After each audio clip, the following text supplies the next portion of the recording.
ఈరోజు సండే కదా, చూడండి జనాలు ఎంత మంచిగా ఎంజాయ్ చేస్తున్నారో ఇక్కడ అందరూ. సండే వీకెండ్ వచ్చిందంటే ఫుల్ ఎంజాయ్మెంట్. ప్రతి రెస్టారెంట్, గోల్డ్ షాప్లు అండ్ షాపింగ్ మాల్స్ అన్ని జనాలతో కిటకిటలాడిపోతుంది. జనాలు ఎంత ఎండ కొట్టినా ఎండతోటి యుద్ధం చేస్తున్నారు వీళ్ళందరూ.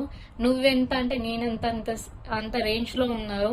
పైన ఎంత ఎండ కొట్టినా కూడా మేము మాత్రము మానము, మా షాపింగ్ చేయడం అన్నట్టు తిరుగుతున్నారు. పర్లేదు కానీ అందరు హైడ్రేట్ చేసుకోండి బాడీని. మా నర్సింగ్ ఫీల్డ్ వాళ్ళకు మాత్రమే వీక్ డేస్ అనేది ఉండదేమో అనిపిస్తుంది. ఏదో ఒక డేలో ఇస్తారు. ఆ ఇచ్చిన ఒక్కరోజు పడుకొని లేసేసరికి ఆ రోజు ఆఫ్ అయిపోతుంది. కానీ ప్రతి సాటర్డే సండే వీక్ ఆఫ్ ఇచ్చిన వాళ్ళు ఎంత ఎంజాయ్ చేస్తున్నారో బయట చూడండి. మా అక్కడ నర్సింగ్ ఫీల్డ్ లో ఇంత అదృష్టమే ఉండదు. ఎప్పుడు ఇలా డ్యూటీకి వెళ్ళడమా, రావడమా, ఉండడమా, ఇదే పరిస్థితి అయిపోతుంది. So please like, share, subscribe my channel for more videos. Thank you so much.